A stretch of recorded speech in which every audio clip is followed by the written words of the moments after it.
What's up, y'all? Sojo Coward coming at you live from Phnom Penh, Cambodia. Whatever, man. It's my third video. I'm gonna wrap it up. Tonight's gonna be cool. I'm doing some speeches tonight. This place here called Cloud Bar. We're doing this event where we're gonna speak on. I'm doing a speech. Adrian, my friend, is doing a speech, and my friend Eva. I don't think she's ever been in a video of mine, but she's a very good friend, and she is the owner and manager of Pelican Pie Bakeries here in Phnom Penh. So if you guys are in Phnom Penh, you guys like pierogies or like Polish dumplings or meat pies and shit like that, definitely check out Pelican Pie Bakery. It's on Street 282 near Monivong Boulevard. Awesome place, very, very good, and Eva's probably one of the nicest people I've ever met in my life. Very, very sweet, and she's a very good friend of mine, and she's pretty. So there you go. It's a win-win. She's pretty, she's nice, it's all good. I digress. So I have an email from a lady who, her name is Wendy, and she emailed me a long time ago, actually, when I was still kind of starting out, and apparently her son Mark is like a fan of my channel, and he's like 12. He might be 13 now. I'm not sure if he had a birthday since then, but I know he's like a preteen or a teenager. So let me just read the email. I'm gonna shut the fuck up and read the email. Hi, Brayton. Hi, Wendy. My son Mark and I continue to enjoy your videos. That's awesome. Awesome. That's cool that you let your young son watch my videos with all the nasty shit I talk about. Your channel has grown a lot since we first subscribed. That's true. Congrats. By the way, Mark did get his black belt in Taekwondo. Dude, awesome job, Mark. Yeah, Mark was training Taekwondo, and now he's got his black belt. So, Mark, if you ever come to Cambodia, man, you can, you can show me how to throw like a nice like double wheel kick or whatever the fuck you guys do in Taekwondo. But you should definitely not just do Taekwondo. You should definitely combine it with some boxing, because the thing about Taekwondo is, as far as I understand, guys who train only Taekwondo, and if they go against a guy who can box or kickbox, often get beat up. They often lose because Taekwondo, you're not really punching to the face. I'm pretty sure it's mostly punching to the body, and it can only be above the waist, and kicking is all above the waist. So it's obviously like a limited form of fighting, just like boxing is. So it's always good to mix it up. So Mark, I would suggest, now that you have your black belt in Taekwondo, you study boxing, like pure boxing. Maybe get into a little bit of like grappling training, and then you'll be a more complete fighter. Maybe you can even compete in MMA. Maybe you can be a UFC fighter one day. Yeah. So Taekwondo is a very good foundation. I'm sure you have very, very good dexterity in your legs, and you throw some awesome kicks, man. But you need to learn how to throw some punches too, man. And Taekwondo definitely doesn't really, it's more about kicking. It's not really about punching. So definitely study boxing as well, not just Taekwondo. And I'm saying that because I want you to be an awesome fighter, man. I digress. Yes, thank you very much. Dude, I'm goofy as fuck, man. Anyway, I have another question, which I hope you can turn into a video for your channel. I'm doing it right now, Wendy. Okay, sit down and listen to what I'm saying. That's right. Visiting Cambodia is becoming more and more real for us. That's awesome. Good job.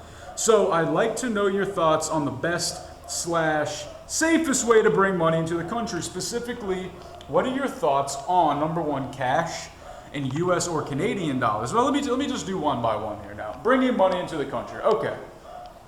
So you got a few options. Now what I did is I just brought all my cash out. I put it in an envelope, I hid it in my bag, and I just gambled, brought it all out here. And then I stored it in my apartment. I haven't had a bank account since I've lived here. I'm straight cash only. What a lot of people do is they'll like inform their bank that they're leaving the country, but to do an ATM withdrawal. Now I'm not sure about Canada. I'm not sure how the laws are in Canada, but for Americans, usually it's a $5 transaction fee with the ATM. So for example, like if you have a few thousand in your ATM and you want to withdraw $100, say you're going to get charged $5 extra. So that shit adds up. So I personally prefer to bring all your cash out, and then if you want to, you can just open up a bank account here in Cambodia. Something cool about banks here in Cambodia, with a savings account, you get an 8% interest rate. So that's pretty good. That's better than anywhere else I've ever heard. So that's something to consider. The other question was about credit card, debit cards. What's the availability of ATMs? Are there? She's asking if many places accept credit and debit cards. Yeah, I mean, not really, actually. Here in Cambodia, it's pretty much cash. Now, if you go to if you're like a really like high-end hotel maybe, or a really high-end place, they might have a credit card machine. Most places don't.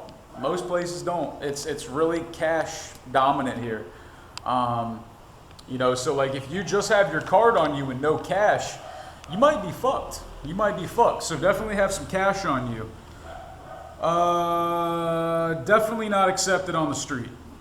She asked also about pawn shops. Are there any places in Phnom Penh to sell valuables in case an emergency for quick cash? Yes, there are pawn shops here for sure. She asked about jewelry shops like gold and silver and all that type of shit where you can. Yes, they do.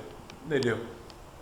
In fact, up by the Central Market, there's like a whole section of just gold dealers. Now, is it all real gold? Probably not. There's too much of it to be genuine. That's kind of the thing about here in Cambodia, or at least probably most of Asia, is that a lot of these markets and shit, or so-called like stores, they have the quantity is so high that the quality cannot be as good. So, like if you're gonna bring some jewelry over here and try to get some cash, I have no idea how much money you can get, but there's plenty of jewelers there. There's plenty of gold and silver dealers, but as far as like how much you're gonna get, I have no idea. There are pawn shops here as well. In fact, I've seen many pawn shops. Again, how much are you gonna get for certain things? I have no idea. I've never done it, but there's all that here. So my suggestion to you, as far as bringing money here, is if you're going to stay here long term, and when I say long term, I mean 6 months to a year or more, I would bring like as much cash as possible, and you can either invest in a safe or like a vault and put it in there if you're not comfortable having it wherever else, or you can open a bank account. But the thing about a bank account, not all banks, but a lot of banks require a letter of employment. Now, maybe you can get one made up. I'm not saying all of them are like that. I know like ABA Bank is like that. Maybe you can get one made for you, but opening up a bank account here for a foreigner is pretty easy from what I understand. There's a bank here called Canada Bank, not Canada, but Canada, and that's something that you should look into. It's like a red colored bank. And all you need, as far as I know, this is the last time I checked, all you need is your passport and $10. So you don't need any kind of documentation other than your passport. So you can do that. Also, if you're going to be walking around Cambodia, don't carry all of your money on you at once like a fucking idiot. If you come out here with a few thousand, don't carry a few thousand on you everywhere you go, because that's just dumb.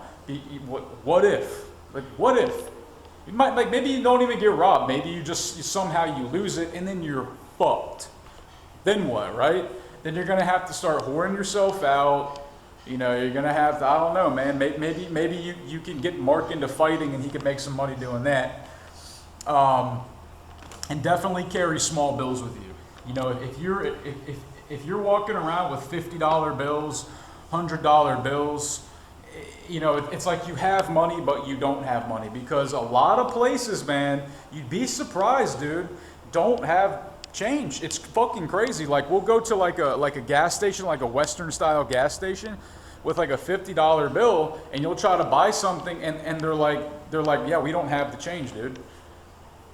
So if you go out to eat, always eat your food first, and then if you don't have small bills, give them a big bill. They will definitely find change for you then. But if you're gonna buy something that you're not gonna use right away and they don't have change, they're not gonna give it to you. So always use the thing first and then pay with the big bill, so they have to get you change. Oftentimes they're just being lazy and they just don't feel like getting you change, which is retarded because that means that they're missing out on a sale. Dude, don't even get me started on Cambodian people in business. Like, don't even get me started. It's fucking retarded how some of these people operate. I know that some people are gonna say, oh, don't talk about Cambodians, they're gonna go missing. Well, then fucking make me go missing then, dude. Fine. My name's Brayton Howard. You can fucking find me anywhere. If you wanna come up and take a swing on me, come up and take a swing on me, dude. Let's see, because you're only gonna get one chance, partner.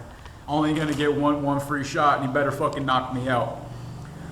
On a different note, have you checked out any of the Cambodian casinos? Yeah, there's a casino here called Naga World. It's a very, very like high-end casino. Personally, don't give two fucks about gambling or casinos, but it's called Naga World, N-A-G-A. I said Naga. All right, black people, relax. I didn't say nigga world. I said Naga World. Chill the fuck out, all right? Put down your fucking keyboards. Put down your fucking watermelon, all right? Don't throw it across the damn room. Yeah, I said it. Yeah, I said it. Fuck yourself. Anyways, I digress. So I'm gonna go do my speeches here in a little bit. Wendy and Mark, I appreciate you guys still watching my channel. That's pretty fucking awesome that I've had fans for that long. Mark, again, congratulations on getting your black belt, man. That's a big accomplishment. Taekwondo, it's a tough sport.